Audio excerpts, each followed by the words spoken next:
I'm Hannah. Hello, and I'm Tom. Welcome to the Digital Behaviour Podcast. This is a podcast all about human behaviour in the modern digital world.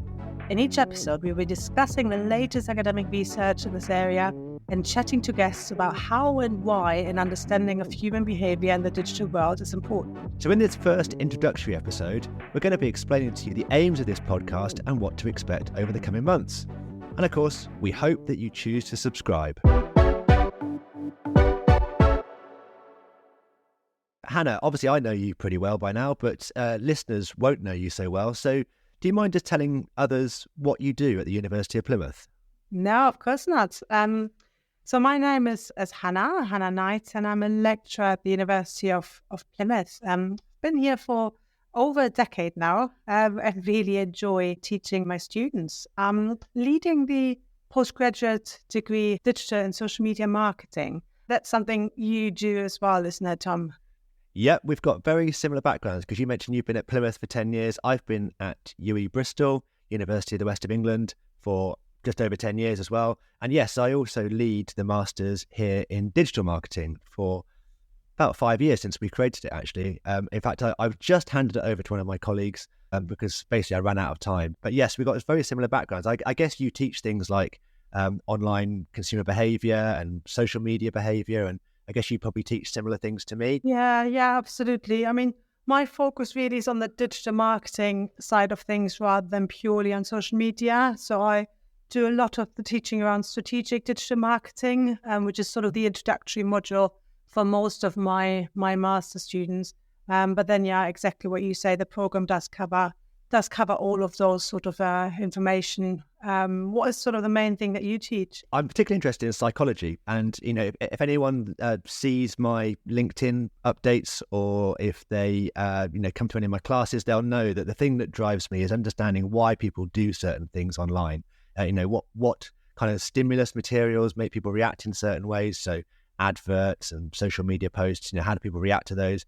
And generally, what do people do online and what makes them do those things? So psychology is my thing, really, and that tends to be what I teach and what I research. How about your research? What kind of things do you research? Yeah, that is really interesting because I think overall, I would say it's really the online behavior or consumer behavior on digital channels. And over the last few years, I'm really focusing on social media channels, and not just in the shape or form of consumers, but actually users or humans more generally. So I'm really trying to understand our behavior on digital channels, what impacts that behavior, how can we impact change. So really, it's a lot about behavioral change online, and that's really my personal passion as well. I often look at it from a sustainability communication point of view, so looking at sustainability communication on social media and see how we can change behavior and how users or consumers react to sustainability and messaging online. Great. And that's probably one thing that makes us slightly different, lots of similarities. But my background historically was that I used to actually work in marketing. And so I tend to look at things from a business perspective and think about, how can businesses improve their processes, by using psychology and things like that. Whereas I think you probably look at things perhaps through more of an ethical lens. Is that fair to say? Yeah, no, absolutely. And that is one of the reasons I've also published a book, a digital marketing book this year, which is called Digital Marketing in Practice, Designing, Implementing and Measuring Effective Campaigns.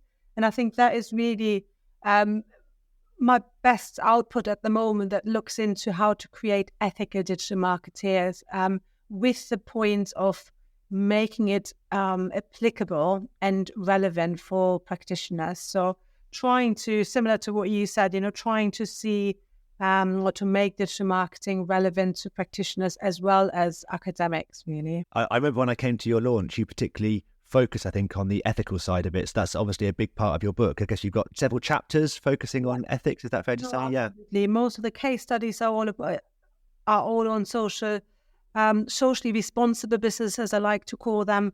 And a lot of the chapters do focus on how to create responsible digital marketers.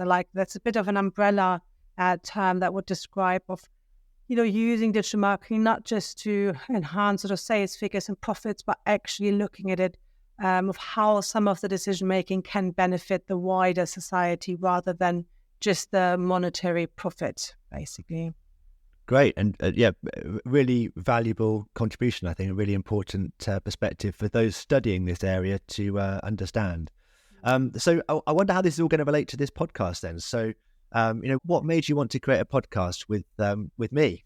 Well, as you say, we know each other quite well by now, and there's quite a lot of area, I think, about our research, about our external engagement, about our teaching passion that is quite similar. And I think we both bring sort of similarities as well as differences to the table that can really be useful and interesting and relevant to our audience. One of my main passions is really how we can make this academic world more accessible to businesses, to practitioners, to people who are not necessarily have the time, energy, or want to read academic papers. And yet there's so much out there that really is, cutting edge research, new studies that are so relevant to everybody. And I think seeing your work, seeing, the work you do on LinkedIn with making this, recent research finding accessible to a broader audience is something that really attracted me to working with you. Cool. Well, I would say I'm pretty boring. Yeah, I do tend to talk about psychology quite a lot. And most of my working day is spent, doing research or discussing or posting stuff about psychology. I just generally find it intriguing, fascinating, really, to understand what drives people. And whenever I see examples of bad behavior or good behavior, I think, well, what motivated that, and what made that person do that particular thing? What was it about the way their brain was wired that made them behave in that way? So, and particularly when it comes to online behavior, I always think the same. What makes people behave in a certain way on TikTok and then behave in a different way on Google or whatever it might be. So, hopefully on this podcast we can discuss that and look at the latest research each time we broadcast, and hopefully hear from some other interesting people who work in this area. There's lots of people to learn from, lots of different perspectives out there, and hopefully we can share lots of those with our listeners too. Brilliant. Do you want to tell us a little bit more about just how each episode is going to look like? Yeah, so I think the general format will be that we'll perhaps refer to a few of the recent studies in this area. Again, as I say, I tend to look at lots of studies each week and pick out things that are of interest to me. So we'll touch on a few of those maybe and share those with the listeners. And then we're also going to be speaking to some interesting people in lots of different areas and taking lots of different perspectives to understand other people's work in online behavior. So we'll be talking to people about social media, I think. We'll be talking to people about websites. We'll be talking to probably people about things like privacy and cybercrime. I think that's really, really good. I mean, all sorts of, digital channel related topics, but really importantly, and this is something, we want to stress as well, our guests will come from really a variety of backgrounds, from for-profit practitioners, it might be people who own their own agency or who are employed for larger brands, working more of the brand-facing work. But we also will get some people active in policy, and we're going to be talking to people who work for charities, who do volunteering. We've got quite a lot of sort of interesting people from social enterprise background as well. So we really would like to provide the view of a very, very diverse practitioner group. Great. Okay. Well, this is our introductory episode. It's really just letting people know what we're about and why they might want to subscribe. The next episode will be out in a few weeks. We'll probably be doing at least once a month to start with, and maybe increase if people enjoy it, see how it goes. So this is now the November episode. There should be one in December. I guess you'll hear from us in a few weeks' time. Anything more you wanted to say before we finish? No, just thank you very much for listening, and I hope to take you on this journey with us. Thanks very much. Bye-bye. Bye.